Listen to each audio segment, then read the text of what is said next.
अस्सलाम वालेकुम नाजरीन, मैं हूँ आपकी मेज़बान ज़रीन और आपका इस्तकबाल करती हूँ हमारी इस खास पेशकश आपकी सहेली में। नाजरीन, जैसा कि आप जानते हैं कि हमारी प्रेगनेंसी के हवाले से एक सीरीज़ चल रही है, तो आज के इस एपिसोड में हम उसी हवाले से बातचीत करेंगे और साथ ही आपको ले चलेंगे हम रौनक बाज़ार की तरफ। तो हमारे इस प्रोग्राम का आगाज़ करने से पहले चलिए देखते हैं इसके एपिसोड की छोटी सी झलक।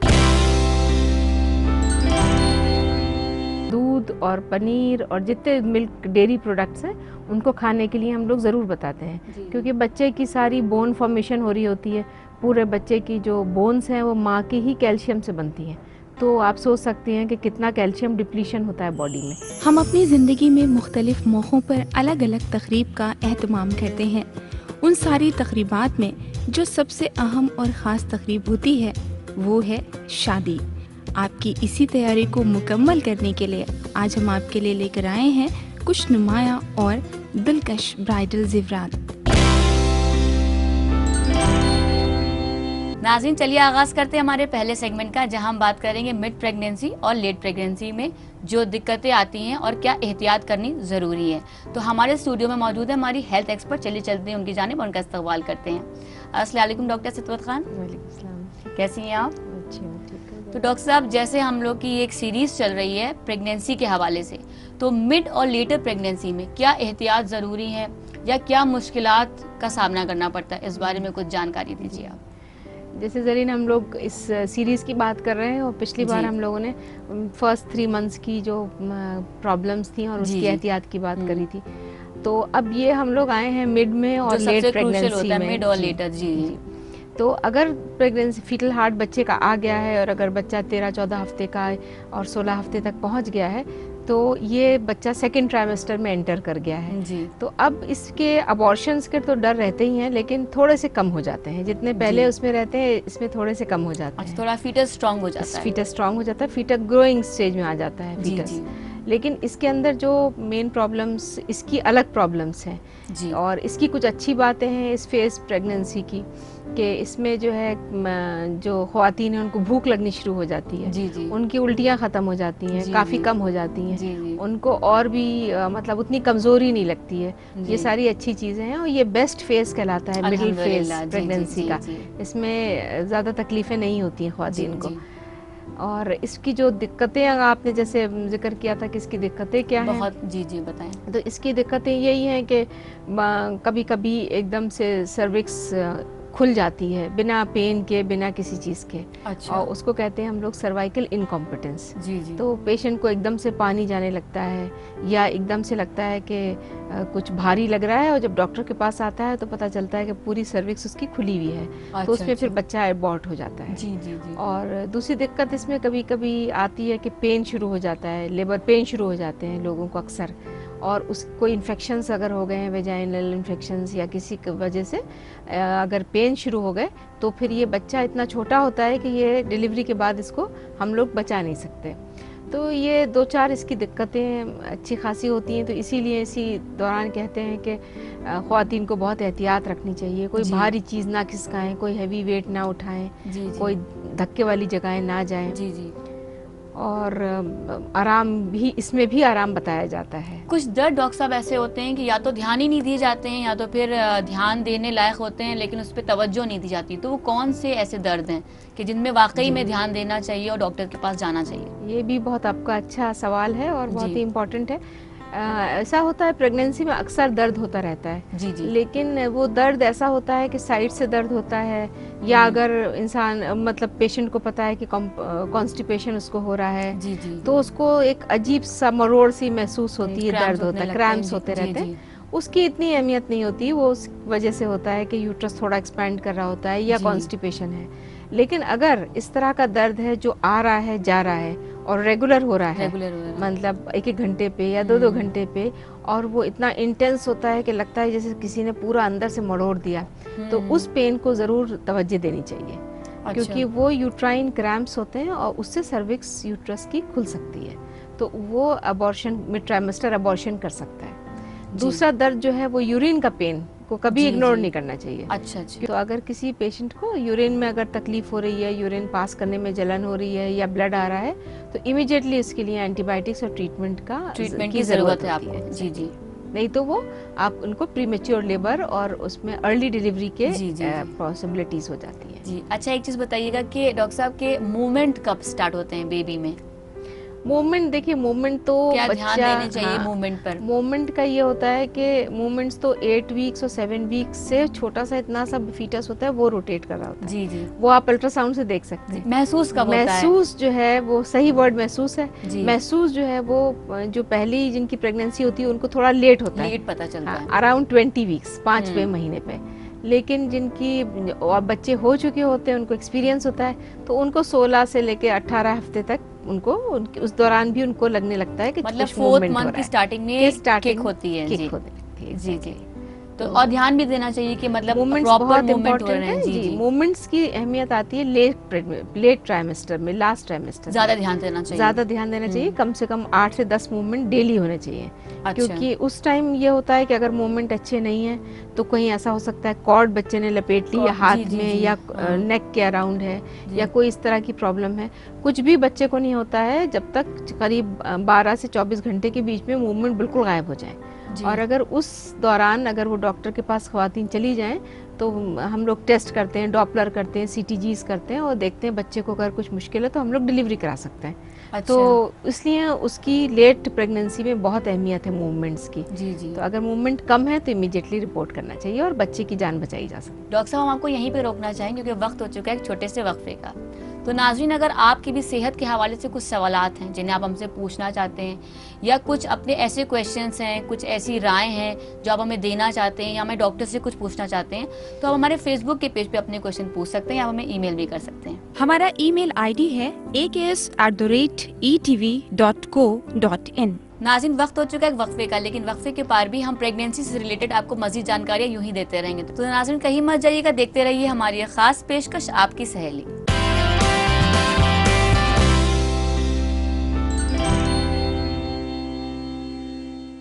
वक्फे के बाद नाज़रीन, खैर मकदम है हमारी खास पेशकश आपकी सहेली में। तो नाज़रीन, हम बात कर रहे थे कि प्रेगनेंसी के दौरान किन बातों को तवज्जो देनी चाहिए, डॉक्टर्स के पास कितनी बार विजिट करनी चाहिए।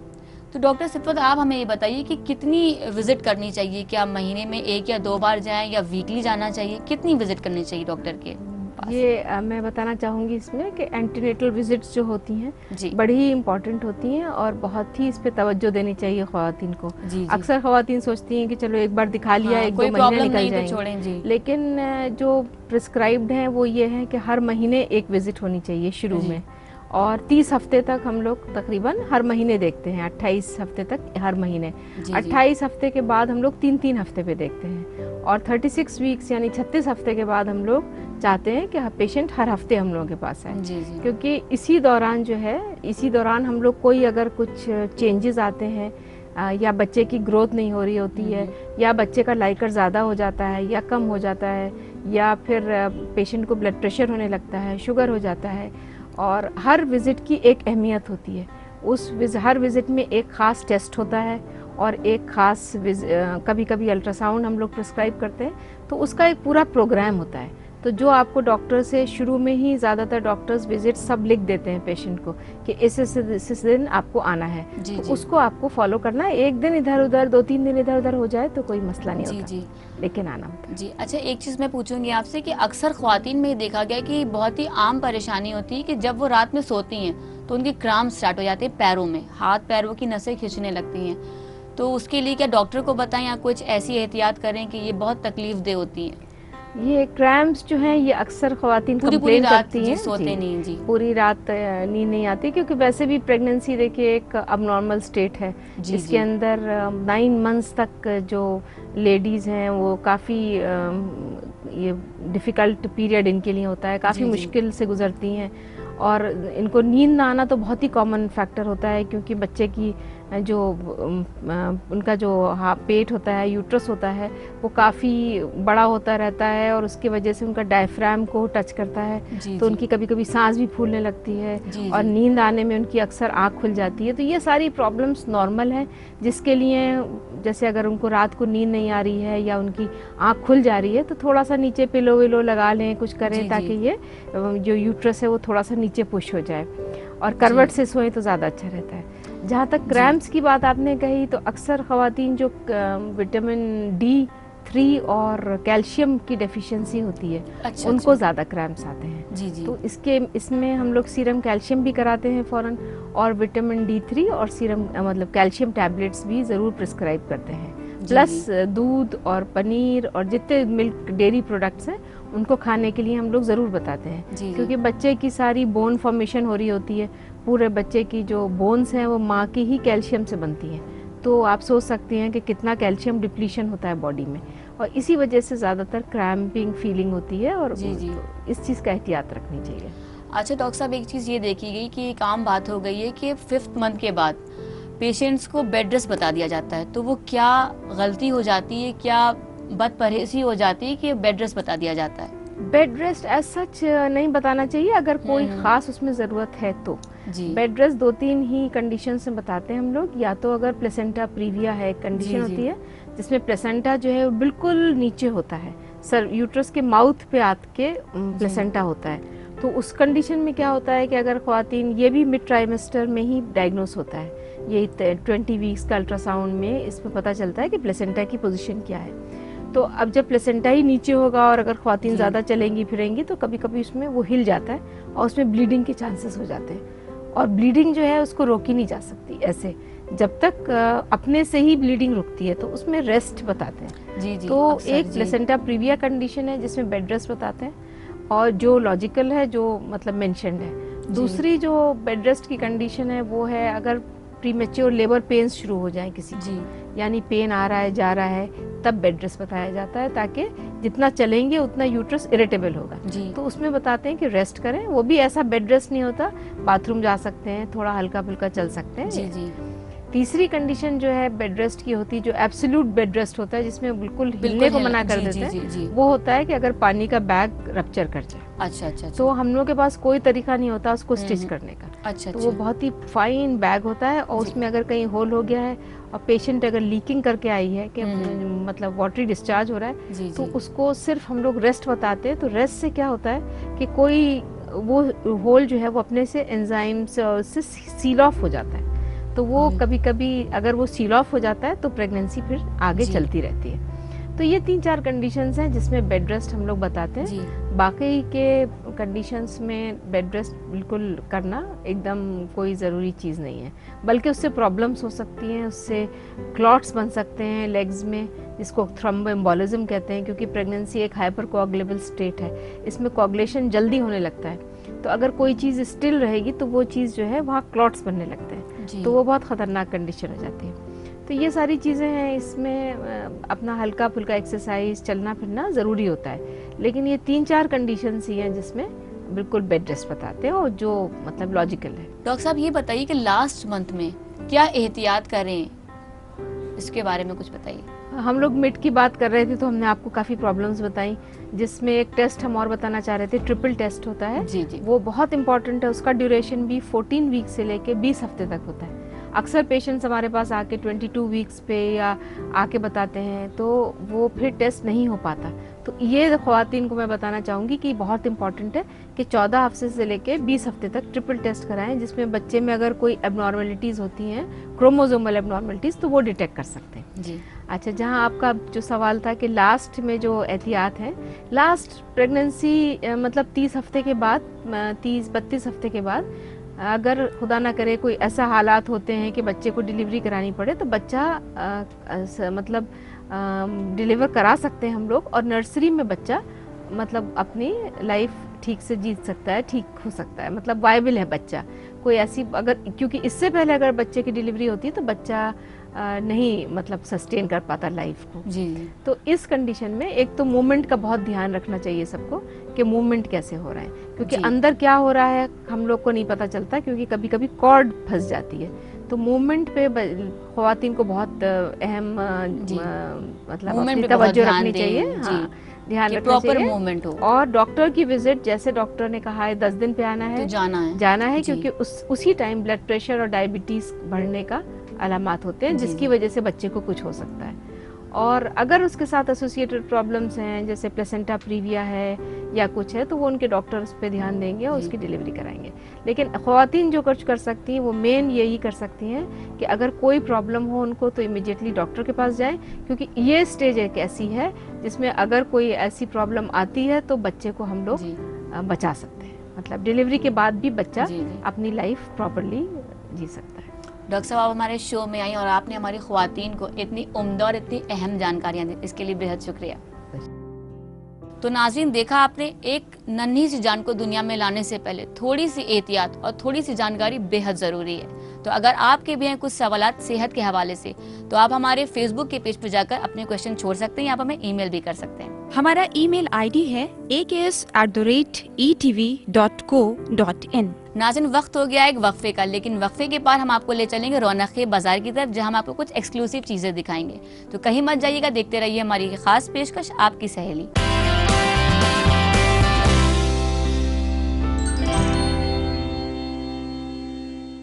वक्फे के बाद नाज़रीन आपका खैर मकदम है हमारी इस खास पेशकश आपकी सहेली में। तो चलिए हम आपको ले चलते हैं रौनक बाजार की तरफ, जहां हम आपको दिखाएंगे कुछ एक्सक्लूसिव चीजें।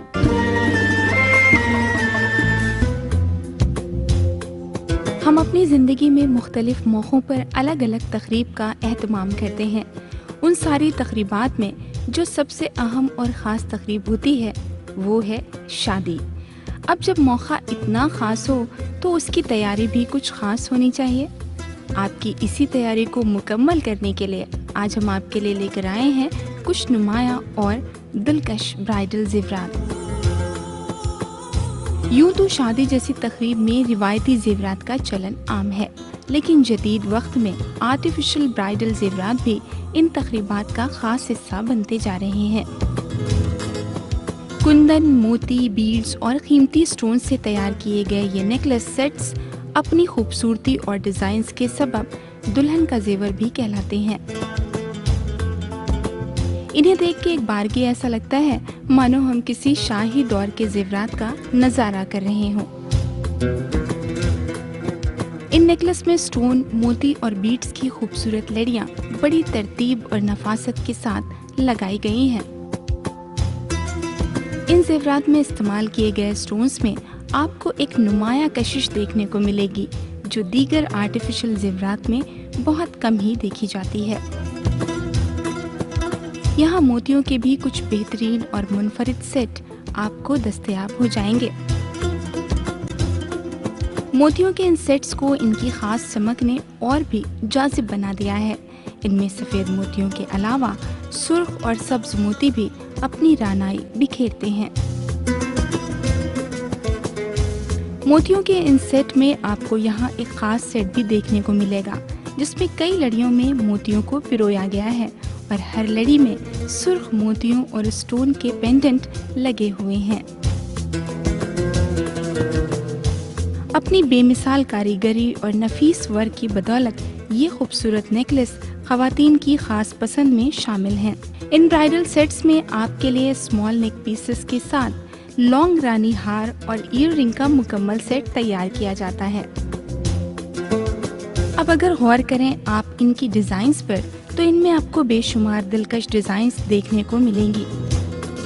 इनमें आपको एक मुख्तलिफ किस्म का गिन्नी सेट भी देखने को मिलेगा, जो बिल्कुल साउथ इंडियन लुक देता है।